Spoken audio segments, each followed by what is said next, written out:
ఉన్నటువంటి యుగాది పురుషుడు. ఈ జగాన్ని ఎవరు ఏలుతారు? ఈ జగాన్ని ఏలేటువంటి యుగాది పురుషుడు అనంటే, పురుషుడు జగాన్ని ఏలగలడా?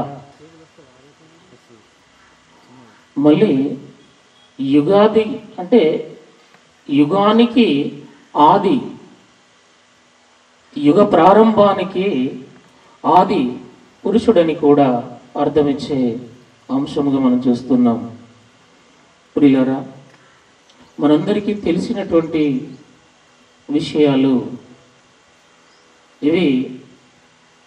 యేసు ప్రభువుని గురించినటువంటి మాటకు మనము వినగలిగితే, ఆయన మనుష్య కుమారుడుగా భూమి మీదికి వచ్చాడు. దేవుని కుమారుడై ఉన్నటువంటి ఆయన, దేవుని సన్నిధానంలో దేవుడుగా ఉన్నటువంటి ఆయన, దైవత్వాన్ని దేవునితో సమానముగా ఉండేటువంటి ఆ హోదాను వదులుకొని భూమి మీదికి మరి మనుష్యుని రూపంలో మానవ శరీరాన్ని ధరించుకొని మనలాంటి రక్త మాంసములు కలిగినటువంటి శరీరాన్ని ధరించుకొని ఈ భూమి మీదికి రావడం అనేటువంటిది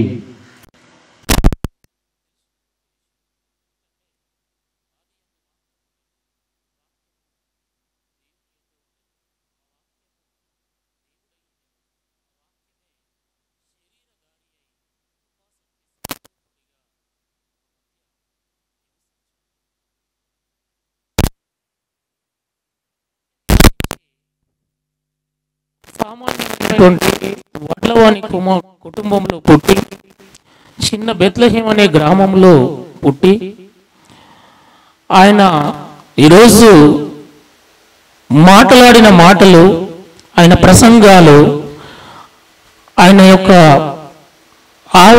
భావాలు, ఆయన ప్రజలకు అందించినటువంటి ప్రేమ సందేశం ఈరోజు ఆ గ్రామాన్ని దాటి, చిన్న కుగ్రామం, ఆ గ్రామాన్ని దాటి, ఆ మండలాన్ని దాటి, ఆ జిల్లాను దాటి, దేశాన్ని దాటి, రాష్ట్రాన్ని దాటి, దేశాన్ని దాటి ఈరోజు ప్రపంచ దేశాలలో, ఆరిన నేల మీద మనిషి నివసించే ప్రతి దేశంలో, ప్రతి ఖండంలో మరి ఆయన మాటలు భూలోకాన్ని చుట్టి తిరిగి వస్తూ ఉన్నాయి. ఆయన యొక్క ప్రేమ, ఆయన యొక్క సందేశము, ప్రజలకు అందించిన సందేశము ప్రపంచాన్ని చుట్టి వస్తూ ఉన్నాయి. ఇప్పటి వరకు మనకు తెలిసినట్టు చరిత్రలో మరి భూమి మీద జన్మించినటువంటి వారిలో ఎవరి మాటలైనా, ఎవరు చెప్పిన ప్రసంగాలైనా ప్రపంచాన్ని ఆకర్షించాయా అంటే, ప్రపంచాన్ని ఆకర్షించడంలో ఇప్పటి వరకు ఎవరు క్రీస్తును మించి లేరు అని చెప్పక తప్పదు. అది సత్యం. ప్రియులారా, ఆయన శక పురుషుడుగా, యుగ పురుషుడుగా, సమాధిని గెలిచినటువంటి విజయశీలిగా, మరి ఆయన స్థాపించినటువంటి రాజ్యము ఈరోజు జగమంతా ఏలుతున్నటువంటి ఆయన కుటుంబం, ఆయన ప్రభుత్వం. మీరు రాజులైన యాజక సమూహం అని పేతురు వారితో చెబుతున్న మాట. ఆయన ఈరోజు ప్రపంచానికి ఒక చరిత్ర సృష్టించినటువంటి మహనీయుడిగా కనబడుతూ ఉన్నాడు, చరిత్రకారుడుగా కనబడుతూ ఉన్నాడు. కాలాన్ని లెక్కబెట్టడానికి, ప్రియారా, చరిత్రనే తిరిగి రాసినటువంటి వ్యక్తిగా, శక్తిగా, విప్లవకారుడుగా, ప్రేమపూర్ణుడుగా, కరుణామయుడుగా, దయామయుడుగా ఈరోజు ఆయన మాటలు ప్రతి హృదయములో ఏలుచున్నవి. హృదయ సీమలో ఆయన ఈరోజు రాజ్యం ఏలుతూ ఉన్నాడు, ప్రతి హృదయములో. ప్రియులారా, ఎవరో కాదన్నంత మాత్రాన, ఎవరో యేసు ప్రభువును ఒప్పుకోనంత మాత్రాన ఆయన ఈ జగమంతా రాజు కాలేకపోలేదు. అలాగే యుగానికి ఆది సంభూతుడుగా, ఆధారభూతుడుగా, అల్ప ఒమేగాగా మరి ఆయన వలన ఇదంతా కలిగి ఉన్నది ఏది అయినా లేకుండా కలగలేదనే మాటను మనము ప్రతినిత్యం చదువుతూ ఉన్నాం. అయితే ప్రియ సహోదర సహోదరులారా, యేసు ఈరోజు ప్రపంచంలో తీసుకొచ్చినటువంటి విప్లవము, చరిత్ర ఆరిపోకుండా, చల్లారిపోకుండా, అది ఆకాశమంత ఎత్తులో ఎదిగేటట్లుగా ఈరోజు తాను ప్రారంభించినటువంటి విప్లవాన్ని తన తరువాత శిష్యులు, తన తరువాత మరి అపోస్తల తరువాత బోధకులు ఎందరో దానిని ప్రజ్వలింపచేశారు. ఆ బోధన విధానాలు ఈరోజు ప్రతి వ్యక్తిని ఆకర్షిస్తూ మనలను కూడా ఈరోజు ఆకర్షించాయి. మనము కూడా ఈరోజు ప్రజల మధ్యలోకి ఆయన ఏలుచున్నటువంటి ప్రభుత్వాన్ని తీసుకెళ్లవలసినటువంటి అవసరత ఉంది. క్రీస్తు గవర్నమెంట్ను ప్రజల్లోకి తీసుకెళ్లవలసినటువంటి అవసరత ఉంది. ఆయన ప్రభుత్వము ఏ రీతిగా ఆయన మనల్ని జగాన్ని ఏలుతున్నాడో చెప్పవలసినటువంటి బాధ్యత మనపై దేవుడు పెట్టి ఉన్నాడు.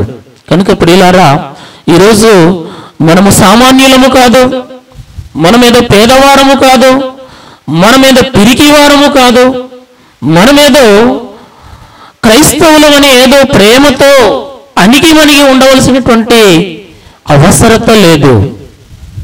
క్రైస్తవుడు సామాన్యమైనటువంటి వ్యక్తి కాదు. ఒక క్రైస్తవునిలో దాగి ఉన్నటువంటి శక్తి మహా విస్ఫోటనం లాంటిది. అణుబాంబు పేలిస్తే ఎలానైతే ప్రమాదం వాటిల్లుతుందో, ఎలా పేలిపోతుందో, నీలో, నాలో, మనలో ఉన్నటువంటి శక్తి మహావిస్ఫోటనం లాంటిది.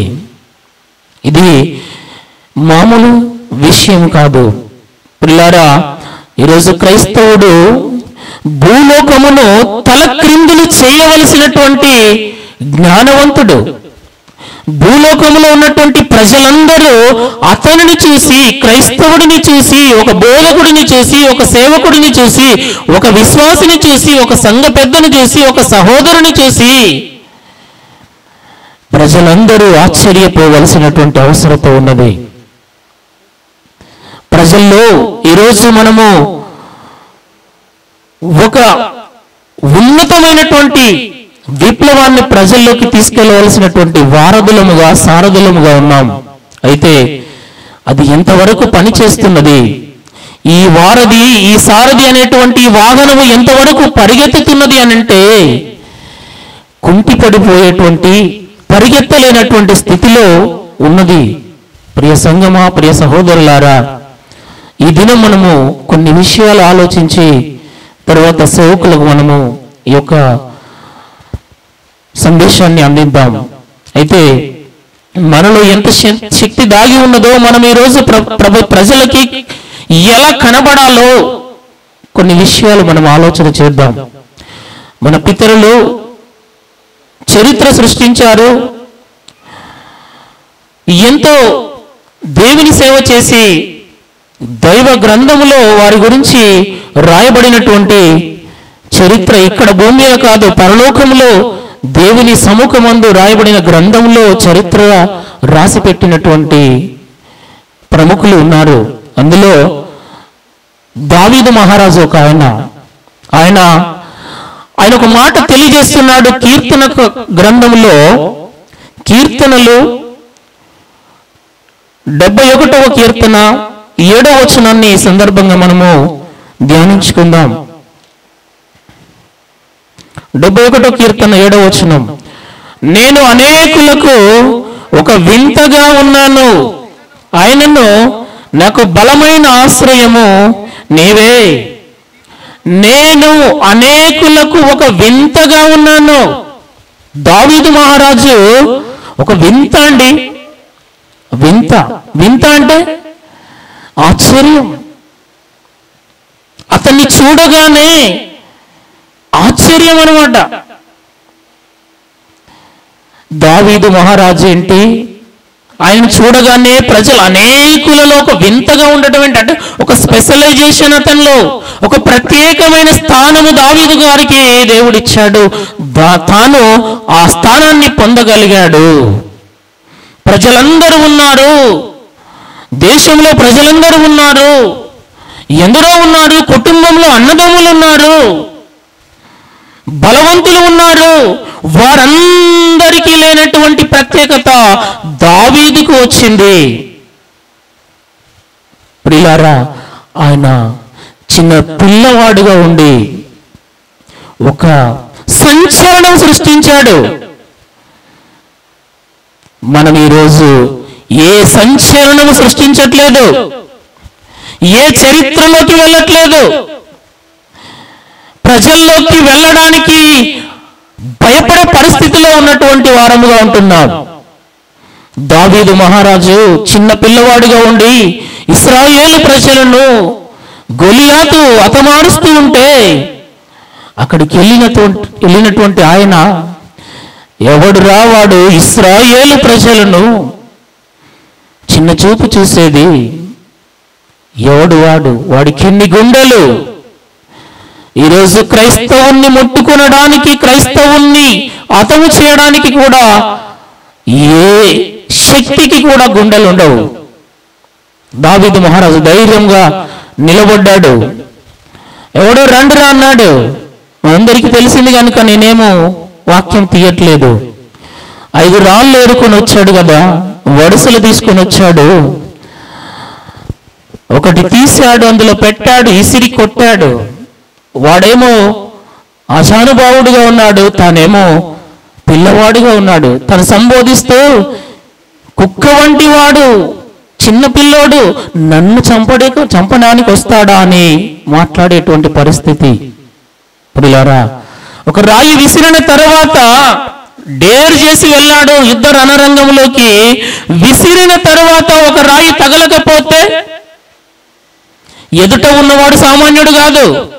ఆ రాయి తగలకపోతే మళ్ళీ వెంటనే ఇతనికి బాణమో లేక తను పట్టుకున్న ఆయుధమో లేక తనను చంపగలిగేటువంటి ప్రయత్నం చేస్తాడు అతడు. రెండో రాయి విసిరినా తగలలేదనుకోండి, దావీదు పని అయిపోయినట్టే. ఒకవేళ 5 రాళ్ళు విసిరిన తర్వాత కూడా గొలియాతుకు తగలలేదనుకో, దావీదు చనిపోయినట్టే.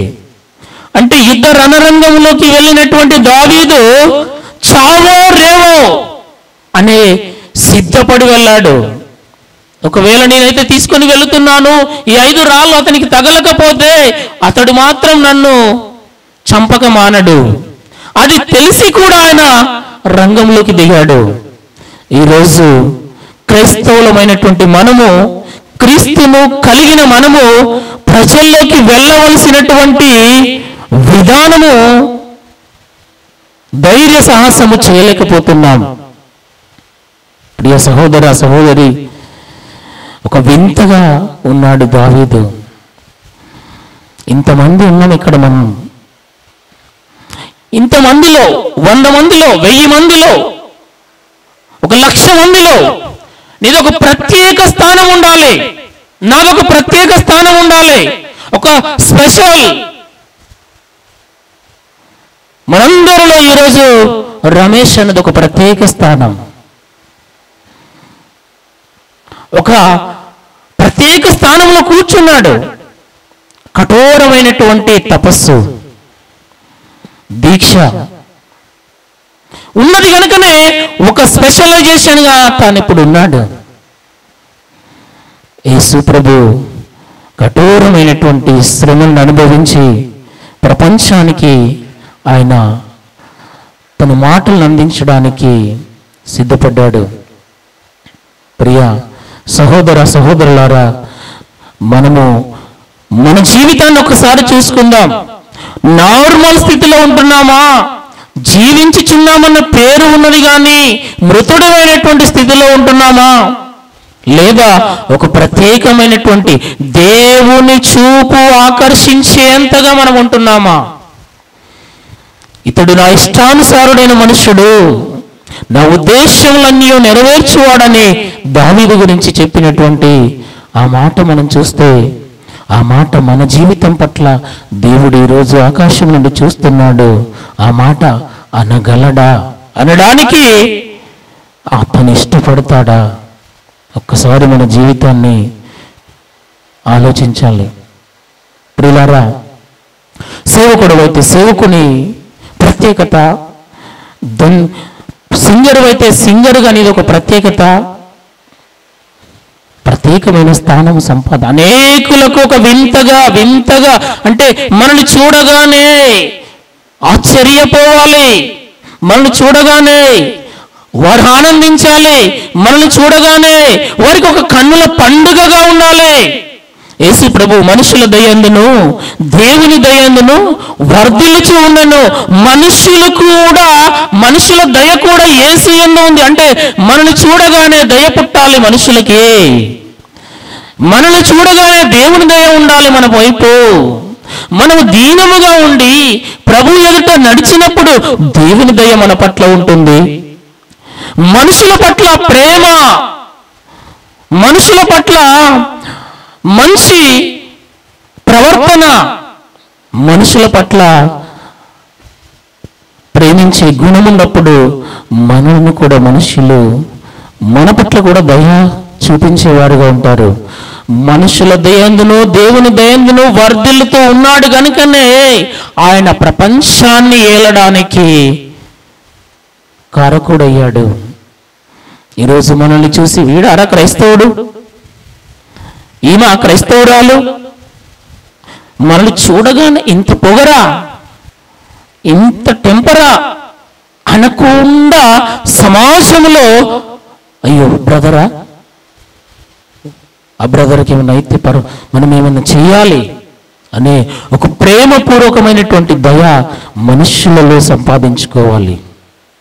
ప్రియులారా, పౌలు గారు ఒక మాట మాట్లాడుతున్నాడు. కొరింథీయులకు రాస్తూ, మొదటి కొరింథీయులకు రాసిన పత్రిక 4వ అధ్యాయము 9వ వచనం. కొరింథీయులకు రాసిన మొదటి పత్రిక 4వ అధ్యాయం 9వ వచనంలో పౌలు గారి యొక్క ప్రసంగాలు, పౌలు గారు ప్రజల్లోకి వెళుతూ మాట్లాడుతున్నటువంటి ఆ సమయంలో పౌలు గారిని ఆ రోజు ప్రజలు ఎలా వర్ణిస్తూ, ఎలా వారికి పౌలు గారు ఎలా కనబడ్డాడో మనం చూస్తే 9వ వచనంలో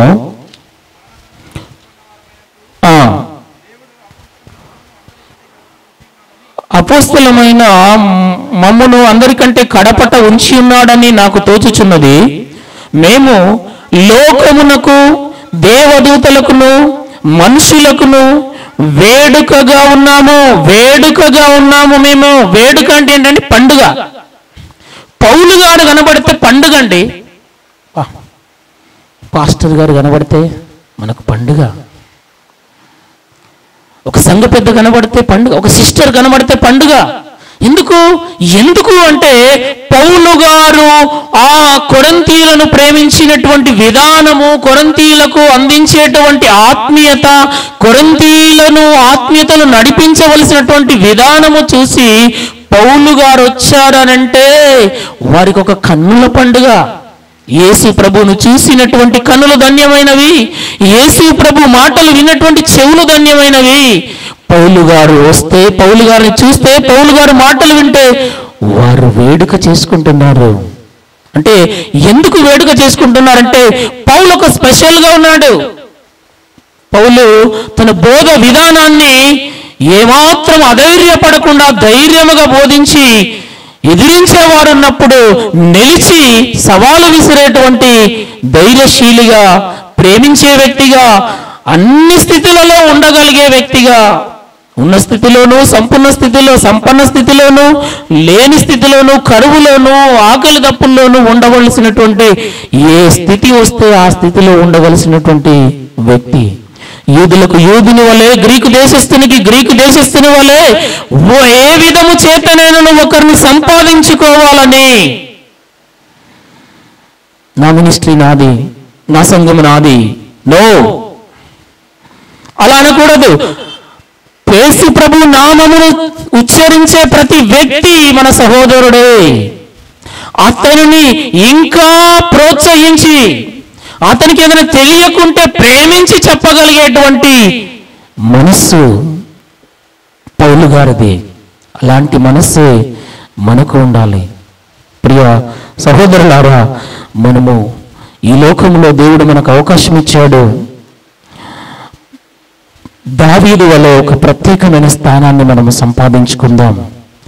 యేసు ఈ లోకానికి వచ్చి జనులందరికీ ఒక వివాదాస్పదమైన గుర్తుగా ఉన్నాడని సుబియోను చెప్పాడు.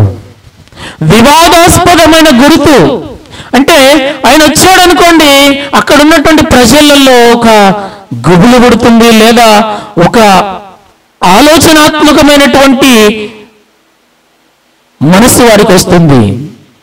మనం ఎక్కడ అడుగు పెట్టినా, మనం ఏ సంఘంలో ఉన్నా, ఏ సంఘాన్ని స్థాపించినా, ఏ సంఘంలో సేవకుడుగా ఉన్నా, పెద్దగా ఉన్నా, ఏ సంఘంలో విశ్వాసిగా ఉన్నా, మనదంటూ ఒక ప్రత్యేక స్థానం ఉండాలి. యేసు జగాన్ని ఏ రీతిగానైతే ఏలుతున్నాడో, ఈరోజు మన మాటలు ఒక మండలాన్ని ఏలుతున్నాయా, ఒక గ్రామాన్ని ఏలుతున్నాయా, మన ప్రేమతత్వము ఒక జిల్లాను ఏలుతుందా, మనల్ని ఎంతమంది గుర్తించగలుగుతున్నారు, మన ప్రసంగం ఎంతవరకు వెళుతున్నది, మన ప్రవర్తన ఎంతవరకు ప్రజల్లోకి వెళుతున్నది, మన యొక్క జీవన విధానాన్ని ఎంతమంది చదివి మారు మనసు పొందగలుగుతున్నారు, అది ఆలోచించాలి. మీ ఆసక్తిని చూసి అనేకులు ప్రేరేపింపబడురి అని కొరింథీయులను చూసి చెప్తున్నాడు పౌలు. మన ఆసక్తిని చూసి, మన పని విధానాన్ని చూసి, మనకు దేవుని పట్ల ఉన్న ప్రేమను చూసి ఎంతమంది మార్పులోకి రాగలుగుతున్నారనేది, ఎంతమందిని ప్రభు రాజ్యములోకి, ఆయన యొక్క ప్రభుత్వంలోకి, రాజ్య విస్తరణలోకి తీసుకురాబోతున్నాం అనేటువంటిది ఈ దినం మనం ఆలోచించవలసినటువంటి వారముగా ఉన్నాం. కనుక ఇక్కడ ఉన్నటువంటి మనము ఏదో ఒక రకమైన ప్రత్యేకమైన స్థానం దేవుడు మనకి ఇచ్చాడు. దాన్ని ఏమాత్రం వెనుకకు తీయకుండా ఒక శక్తిగా, ఒక వ్యక్తిగా, ఒక సంచలనాలకి చరిత్ర సృష్టించే వారముగా మనము క్రైస్తవులంగా ఉండి, మరి క్రీస్తును అనుసరించి క్రీస్తు రాజ్యంలోకి, ఆయన ఏలుచున్నటువంటి ప్రభుత్వంలోకి మనము సభ్యులను, ప్రజలను రక్షణలోనికి తీసుకురావాలని తెలియజేస్తూ, దేవుడు నాకు ఇచ్చిన ఈ మాటను బట్టి, ఈ సమయాన్ని బట్టి దేవునికి నేను కృతజ్ఞతాస్తుతులు చెల్లిస్తూ, మరి అవకాశం ఇచ్చిన పెద్దలకి, ఓపికగా ఉన్న మీ అందరికీ వందనాలు తెలియజేస్తూ నా మాటలు ముగిస్తున్నాను. Thank you.